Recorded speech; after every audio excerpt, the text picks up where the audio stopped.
राम जी के मंदिर में जाएंगे तो राम जी का श्रृंगार केवल पंडित जी करेंगे,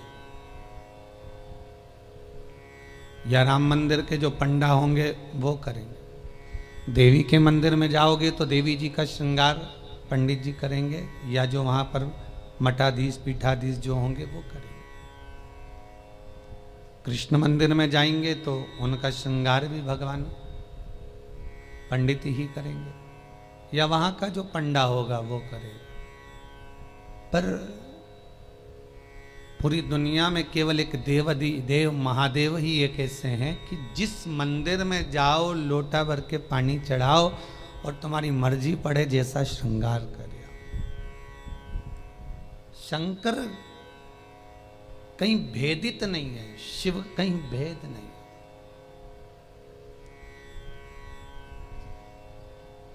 और बड़ी एकाग्रता, बड़ा चिंतन, बड़ा मनन शिव का हो।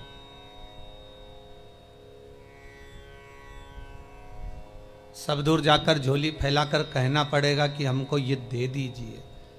शंकर के पास जाकर झोली फैलाकर कहना नहीं पड़ेगा कि हमको दे दीजिए। केवल अगर आप शंकर के चरणारविंद तक पहुँचे हो या शिव महापुराण तक कभी भूल से भी आप पहुँच गए हो तो ये आप आने वाले नहीं हो, आपकी सामर्थ्यता नहीं है कि आप शंकर के करीब पहुँच जाएं, शिव महापुराण तक पहुँच जाएं। ये तो स्वयं शंकर को कोई करुणा करना होगी, शंकर को कोई दया करना होगी, कुछ कृपा करना होगा। इसलिए बाबा ने आपको बुला लिया, बाबा ने आपको दर्शन दे दिया। वो शिव पर से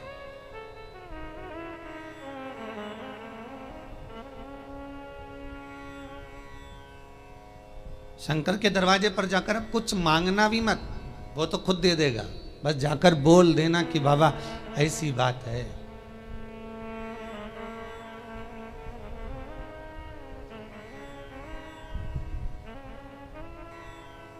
कल इंदौर से एक भैया आए थे, उन्होंने माइक लेकर बोला था, ध्यान होगा कि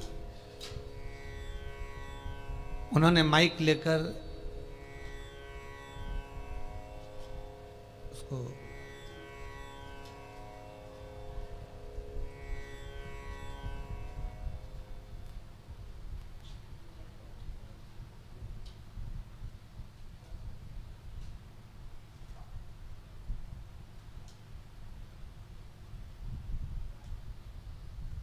माइक लेकर बोला था कि भाई बाबा छोटा सा बालक है, आईसीयू में पड़ा हुआ था,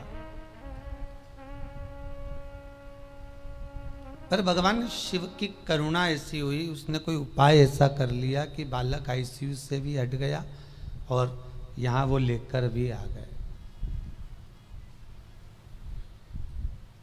आपकी उपासना, आपका भजन, आपका कीर्तन, आपका नाम जाप, आपका स्मरण कभी खाली नहीं जाता, कभी नहीं। वो भक्ति के एक पन्ने पर लिखा हुआ है।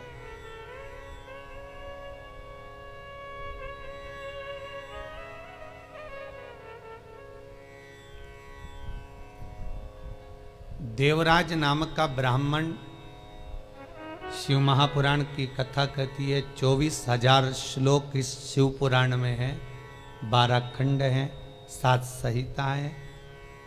उसमें देवराज का जो चरित्र है, जो देवराज पहले तो सत्कर्मी था, भजनावली था, भगवान की भक्ति में डूबा हुआ था, भगवान का स्मरण में डूबा हुआ था, भगवत नाम में डूबा हुआ था। पर वही देवराज भगवत कर्म से वंचित हो गया केवल संगत के कारण। निवेदन है, ताली, थाली और प्याली, ये 3 मित्र मनुष्य को बर्बाद कर देते हैं।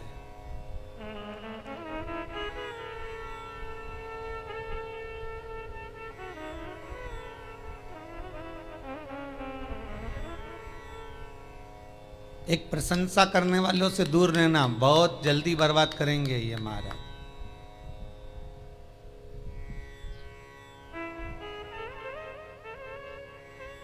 बहुत जल्दी हरा सकते हैं आपको। फिर थाली मित्र होटल में खिलाने वालों से सावधान रहना, पहले अपना पैसा खर्च करके तुम्हें खिलाएंगे, फिर पूरा चूना तुमको लगा जाएंगे। तीसरा है प्याली मित्र। मित्र को पीना याद नहीं, अपने पैसे से पीना सिखाएंगे, फिर उसके पैसे से पूरी जिंदगी पिएंगे। ताली, थाली, प्याली, ये तीन मित्र बर्बाद करने वाले हैं। इन मित्रों से बचना बहुत कठिन है महाराज, बहुत कठिन। और अभी जो समय चल रहा है, कलयुग का जो प्रथम चरण चल रहा है, इसमें अगर कोई अच्छा बताने वाला होगा ना, रोकने वाला होगा ना, सतमार्ग बताने वाला होगा, कोई आपको गलत मार्ग से हटाने वाला होगा, तो वो बुरा लगता है। और जो आपको खड्डे में ले जाकर पटक दे, चूना लगा दे, लाखों करोड़ों में नीचे उतार दे, व्यापार व्यवसाय में कहीं ना कहीं ले जाकर गलत काम में तुमको फंसा दे, वो तुम्हें बहुत अच्छा लगेगा। ये कलयुग का जो फेर है, कलयुग का जो क्रम है, वो ये निश्चित कर देता है कि आपको सतमार्गी ठीक नहीं लगेगा।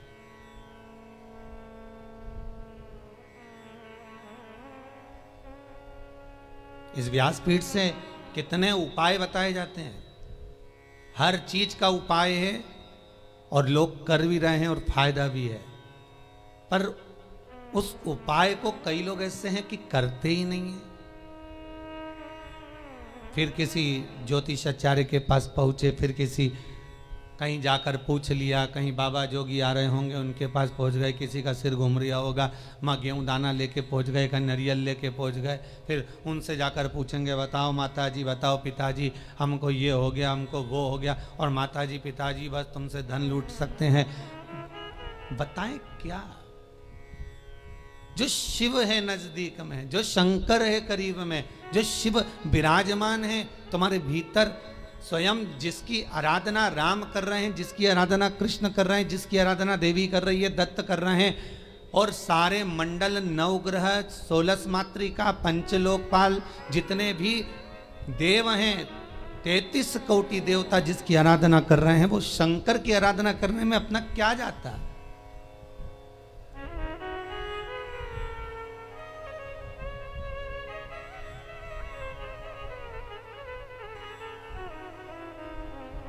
स्वयं भगवान कृष्ण को जब पूतना दूध पिलाने के लिए आई और विष पिलाने के लिए पूतना आ गई, तब भगवान कृष्ण दूध तो पी लिया, पर जब विष पीने का समय आया तो भगवान कृष्ण उसी समय पर शंकर भगवान को याद करते हैं। भोलेनाथ जी आओ। शंकर भगवान ने पूछा क्यों कृष्ण? कन्हैया जी कहते हैं दूध तो मैं पी सकता हूं, पर विष पीना मेरी सामर्थ्यता नहीं है, इसलिए आप मेरे गले में आकर बैठ जाओ। भगवान शंकर भगवान कृष्ण के गले में आकर बैठ गए और सारा विष पूतना का पी गए। स्तनों का जो विष था जब शंकर भगवान पिए तो शंकर भगवान को भी चक्कर आ गए। चक्कर आकर नीचे की ओर भगवान गिरे। तब भगवान कृष्ण को लगा करूं क्या? भगवान ने एड़ी का प्रहार करा और मानसी गंगा को प्रकट करा। गंगा का जल शंकर भगवान पर चढ़ाया, तब जाकर भगवान शिव के चक्कर मिटे। इसलिए आज भी उस मंदिर का नाम चकलेश्वर महादेव है।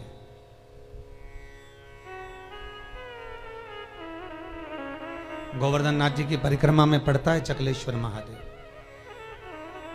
भगवान को स्वयं चक्कर आ गए। इतना विषैला विष, इतना प्रबल विष शिव धारण करे तो क्या? कृष्ण, राम, दत्त जितने भी हैं सब भगवान शंकर से ही ले सकते हैं, शिव से।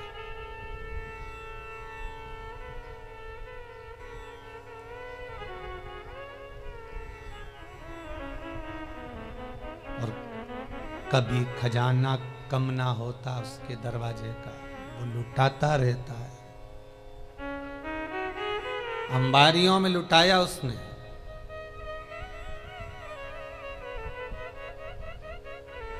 जब विदर्भ राज भीष्मक की कन्या रुक्मणी ने भगवान कृष्ण को वर्ण किया, तब भगवान कृष्ण स्वयं ब्राह्मण से कहते हैं कि रुक्मणी जी से जाकर कह दो कि तू जगदम्बा के मंदिर पर पहुंच जा, मैं तुझे लेने के लिए पहुंच जाऊंगा।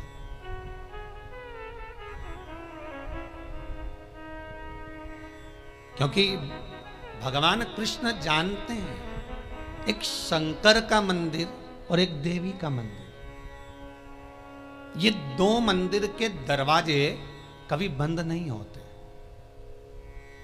कभी बंद नहीं। देवी मां है, मां अगर रात को भी सो रही है और बच्चे की आहट सुनाई दे जाए तो मां जाग जाती है। माता का दरबार, माता का मंदिर कभी बंद नहीं होता। हाँ, माता जी का श्रृंगार वगैरह थोड़ा बहुत करना हो तो भले थोड़ी देर बंद कर दे, पर माता का मंदिर बंद नहीं होता। कभी जाना वैष्णो देवी, रात भर दर्शन चलते हैं। कभी जाना देवास की टेकरी, रात भर दर्शन चलते हैं। कभी जाना मैयर, कभी बिजासन। तुम जितने देवी के मंदिर में जाओगे, चाहे मनसा जाओ, कामाख्या जाओ, चाहे चिंतपूर्णी, नैना, ज्वाला, सारे मंदिरों में रात भर दर्शन होते हैं। क्यों? क्योंकि माँ अपने बच्चों को जागता हुआ देखती है तो माँ सो नहीं सकती। एक जगदम्बा और एक शंकर। शंकर का मंदिर भी कभी बंद, हाँ ये चोरों से बचाने के लिए भले मंदिर में ताला लगा दिया जाए, पर शिव का मंदिर भी बंद नहीं होता। तो शंकर का मंदिर क्यों नहीं बंद होता? तो शंकर भगवान की कथा कहती है क्योंकि शंकर शमशान में निवास करते हैं। शमशान का गेट काय को बंद करेंगे? वहां कौन आ रहा है? वहां तो कभी भी आ सकते।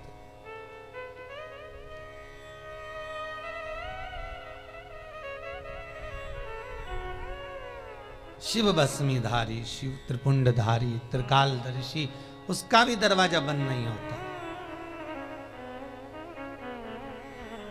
कोई शंकर से पूछे कि तुम कितनी बजे सोते हो? भगवान शंकर से कोई पूछ ले या माता रानी जगदम्बा भवानी से कोई पूछ ले, तुम सोते कब हो? चलो वो भी जाने दो, तुम घर की मां से पूछ लेना, मां तो कितनी बजे सोती है? जरा सी बच्चे की आहट आई, जग जाएगी। भले बच्चा छोटा है तब की भी बात जान दो। बच्चा अगर बड़ा भी हो गया ना, कॉलेज भी पढ़ रहा है हो, बच्ची नौकरी वोकरी भी करने की तैयारी कर रहा हो या नौकरी कर भी रहा हो ना, तो भी माता का हृदय माता का होता है। अगर बच्चे की जरा सी रात्रि को पढ़ने बैठा हुआ है, बैठा भले बड़ा बच्चा है और रात को अगर पढ़ाई कर रहा है, कितनी बजे बेटा पढ़ने बैठा और कितनी बजे तक पढ़ा, माता को बेटे को बताने की जरूरत नहीं होती। बेटा बताए ना माँ को तो भी माँ जान जाती है कि रात को तू 4 बजे तक पढ़ रहा था, ले मैं चाय बना कर ला देती। ये माता की आहट है, ये माता की वात्सल्यता है, ये माता की करुणा है।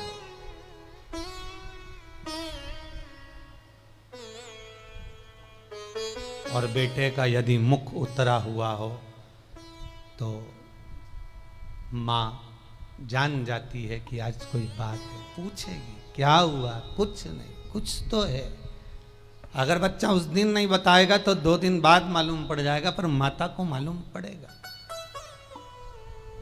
मेरी माँ जगतजननी जगदम्बा दुर्गा भवानी से कोई पूछे कि तुम सोती कब हो, कोई शंकर त्रिकालदर्शी कैलाशी अविनाशी से पूछे तुम सोते कब हो, तुम विश्राम कब करते हो, तुम्हें निंद्रा कब आती है। भगवान ब्रह्मा को एक क्षण की निंद्रा आई और वेद हाथ से खसक गए। हयग्रीवा ने वेद ले लिए, तब भगवान तुरंत पधार कर वेद ला कर दिए।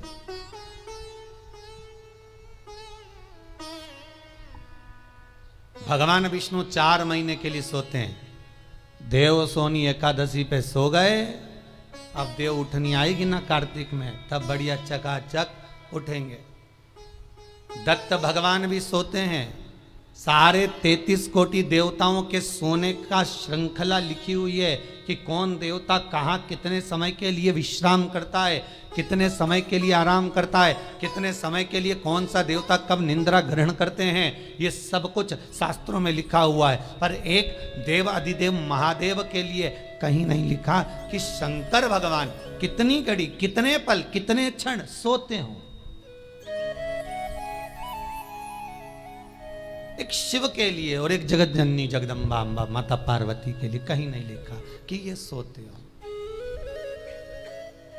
गणेश जी का भी विश्राम लिखा है कि गणेश जी भी विश्राम करते हैं। कार्तिकेय का विश्राम लिखा है, कार्तिकेय विश्राम करते हैं। शंकर भगवान की कन्याएं जया, विषहरा, शामरीवारी, दोतली, देव, इनका भी लिखा है, इनका भी वर्णन लिखा है। जया, विषहरा, शामरीवारी, दोतली और देव, ये पांचों कन्या शाम को ठीक प्रदोष काल के समय पर विश्राम ले लेती है। इसलिए प्रदोष काल के समय, जैसे सूर्य अस्त होने का जब समय आने लगता है, प्रदोष काल जब आने लगता है, तब शंकर जी के ऊपर जो जलाधारी लगी रहती है, जिसमें से बूंद बूंद पानी गिरता है, वो जलाधारी को हटा दिया जाता है।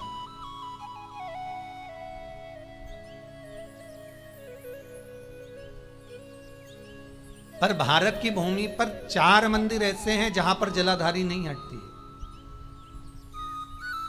जहां पर निरंतर जलाधारी में से जल गिरता है, निरंतर।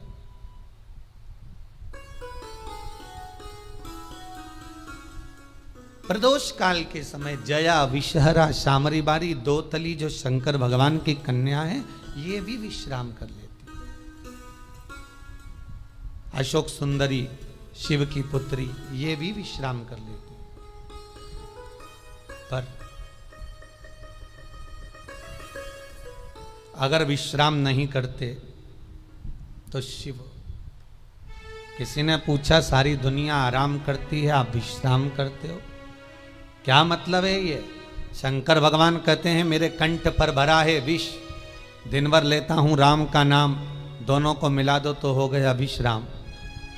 शिव विश्राम भी कर रहे हैं तो वो वाला विश्राम नहीं कि कहीं पलंग पर, कहीं सैया पर, कहीं जाकर सो गए, आराम कर लिया, या तकिया लगाकर सो गए। भगवान राम का दर्शन करोगे तो सोते हुए दर्शन मिल जाएगा, कृष्ण का करोगे तो सो रहे हैं, रुक्मणी जी चरण दबारी, श्री जी बाबा का करोगे तो ठाकुर जी सो रहे हैं, श्रीमद वल्लभाचार्य जी चादर उड़ा रहे हैं, सारे देवताओं का दर्शन करोगे आपको तो मिल जाएगा। पर शंकर का सोता हुआ फोटो कहीं मिल जाए आपको कि वो विश्राम कर रहे हैं और कोई उनके चरण दबा रहा हो या कोई उनका चरण डोला रहा हो, तो वो बहुत कठिन।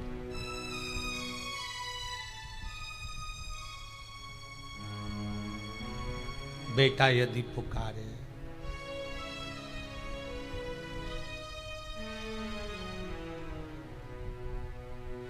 एक वो पहले एक भजन चलता था, वो बेटा जो पुकारे माँ को आना चाहिए, ऐसा कुछ था उसमें। बेटा जो बुलाए माँ को आना चाहिए।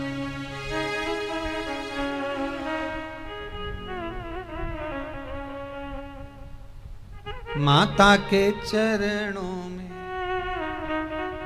शीश नवाना चाहिए, बेटा जो बुलाए माँ को आना चाहिए। वो बुलाए, माँ भी जाग रही है अपनी संतान के लिए। अभी ये 7 दिन की जो पुरुषोत्तम शिव महापुराण की कथा है, ये जब विराम होगी उसके बाद में शिव शक्ति शिव पुराण प्रारंभ होगी। उसमें सारे माता के एक एक भाव, जगत जननी जगदम्बा ने अपनी बिछोड़ी चूड़ी केश फेंक कर भी किस किस का उद्धार कर दिया और किस किस को मार दिया, वो तक का वर्णन है मारा। नवरात्र में अपन सुनेंगे कथा।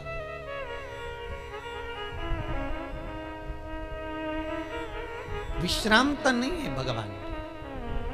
एक बार शंकर भगवान माता पार्वती को लेकर पहुंच गए सुंदर आनंद में, अमर गुफा में।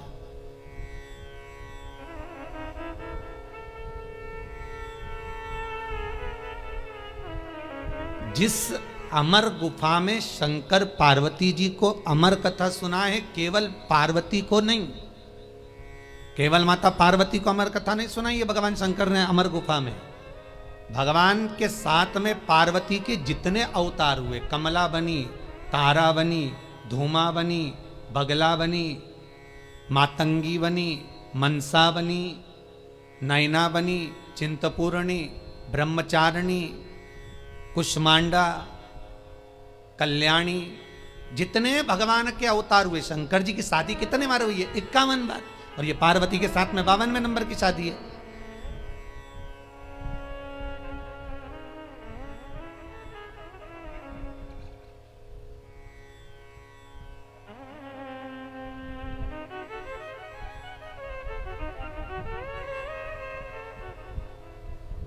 कई बार ये भगवान की शादियों के पीछे भी झगड़ा होने लगता है, भाई लोग उसमें भी झगड़ लेते। एक गांव में एक पंडित जी कथा करने आए, उन्होंने सुंदर महाभारत सुना दी, सुनाई तो उसमें सब अच्छा अच्छा सुना दिया, द्रौपदी का चरित्र भी कह दिया, 5 पति थे, ऐसा था वैसा था।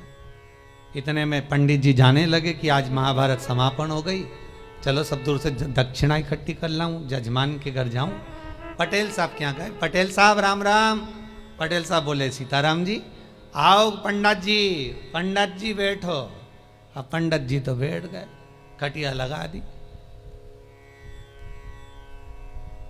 पटलन गोबर से लीप रही थी, पटेल साहब बैठे थे, हुक्का धुन रहे थे। हुक्का धुनते धुनते बोले, पंडित जी तुमने कई कथा सुनाई महाराज, हमारा मन चोखा कर दिया, हमारा मन चोखा कर दिया, पर जय कथा तुम पहले सुना देते ना, तुम्हारी जिंदगी संवर जाती। तो पंडित जी ने हाथ जोड़ के कहा, पटेल साहब ऐसा क्या कथा में से ले लिया तुमने? अरे पंडित जी, जैसे वो युधिष्ठिर, अर्जुन, नकुल, सहदेव, भीम सब जुआ खेल रहे थे, ने हार गए, उनके पास हारने का कुछ नहीं था, तो उन्होंने अपनी पत्नी के लगा दिया। मैं भी एक बार हार रहा था, मेरे को क्या मालूम था, ने पटलन के लगा दिया था।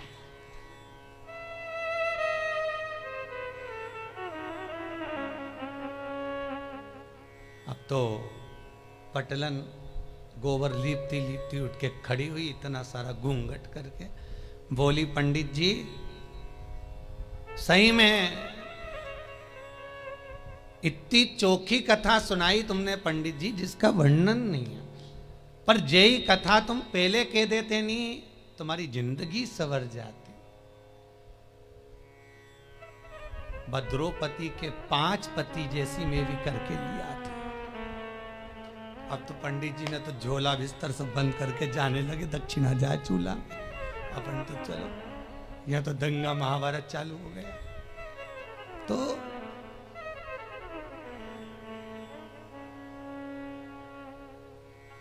केवल पार्वती को अमर कथा नहीं सुनाई जा रही है, शिव महापुराण की कथा कह रही है, पार्वती अकेली कथा नहीं सुन रही है। पहले जितने भगवान शंकर के साथ में पार्वती के अवतार हुए हैं, जन्म हुए हैं, हर जन्म में पार्वती शिव के साथ अमर गुफा में कथा श्रवण करने के लिए गई। हर अवतार में, चाहे उमा हो, महेश हो, हर अवतार।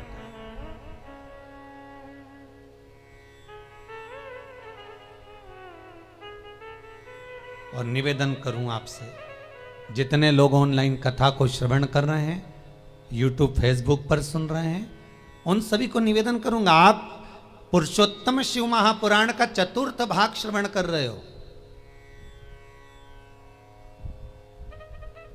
ये 4th भाग का पहला दिन है।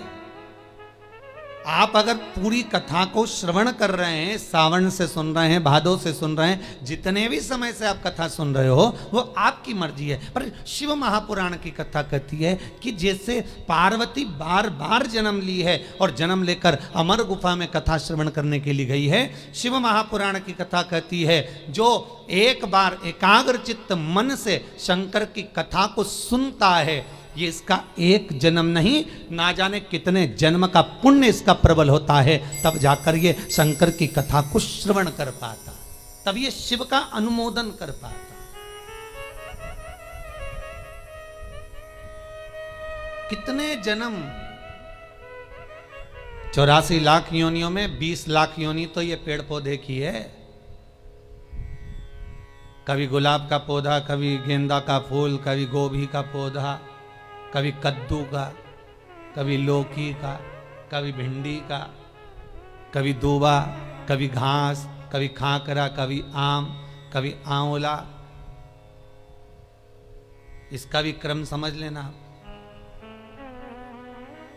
छोटे से छोटे नल्ली के पास में बने हुए कीट से लेकर आंवले का वृक्ष, बड़ का वृक्ष, पीपल का वृक्ष, जब तक पहुंचते हैं समझ लो कई योनियां तो हमने काट चुके हैं। ये आंवले का पौधा देखो, कहीं तुलसी का पौधा देखो, कहीं बड़ का पौधा देखो, तो समझ लेना इनकी 20 लाख योनियों में से कम 18 लाख योनि ये काट लिए, तब जाकर ये पीपल और बड़ और आंवला बने।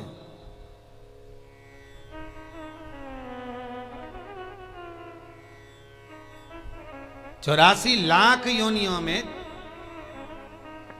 40 लाख योनियां तो यही निकल गई पेड़ पौधा में बची हैं। तो ये सब कीट पतंगा मच्छर कीट ये सब।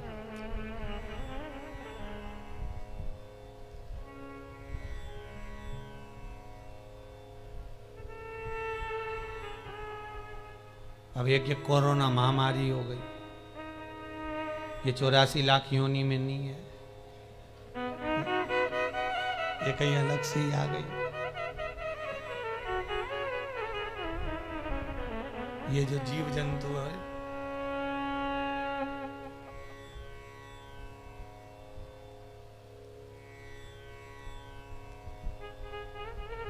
आज एक माता जी आई थी चौरसिया परिवार की, वो कह रही थी गुरुजी हमारी बहन मर गई पर हम जा ही नहीं सके। मैंने कहा अच्छा हुआ नहीं गई, नहीं तो तू भी चली जाती।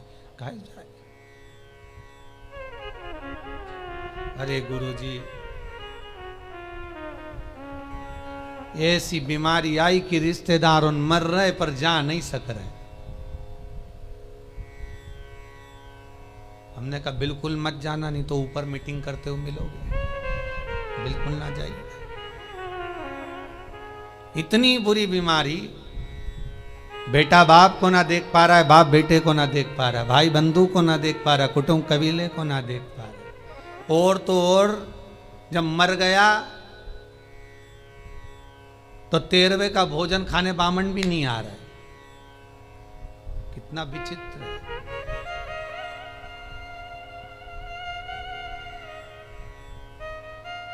सोचा 12वें का भोजन करा दे, ब्राह्मणों को बुला ले, ब्राह्मणों ने पूछ ले भैया ये बताओ कैसे निपटा, तो के कोरोना में, तो के भैया रहने दे तू तो दादा छोड़। बड़ी विचित्र बीमारी।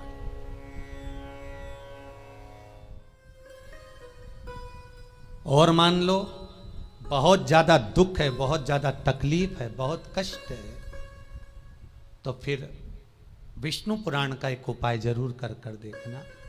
महाराज विष्णु पुराण में स्पष्ट कहा है कि कार्तिक का प्रथम दिन किसी नदी में स्नान कर कर, तालाब में स्नान कर कर, नदी तालाब नहीं हो तो घर में ही स्नान कर कर, घर के दोनों दरवाजे पर, घर के बाहर दोनों दरवाजे पर घी का दिया लगा दें। उसमें एक कमल गट्टा, किराने की दुकान पे मिलता है काला कलर का कमल गट्टा, एक एक डाल दें नाम और गोत्र बोलकर। और शाम के समय पर एक दिया घर की देहली पर प्रतिदिन कार्तिक के महीने में लगा दें। महाराज विष्णु पुराण का उपाय। अगर ज्यादा तकलीफ है, बहुत कष्ट है, बहुत ज्यादा कष्ट के व्यापार चल ही नहीं रहा, कर्जे में लतालूम हो गए, यहां तक गति हो गई कि मरने तक की सोच लिया, तो वो कार्तिक के महीने में कर लिया। उसका प्रयोग अवश्य करें, सुख समृद्धि के, लक्ष्मी वैभव के।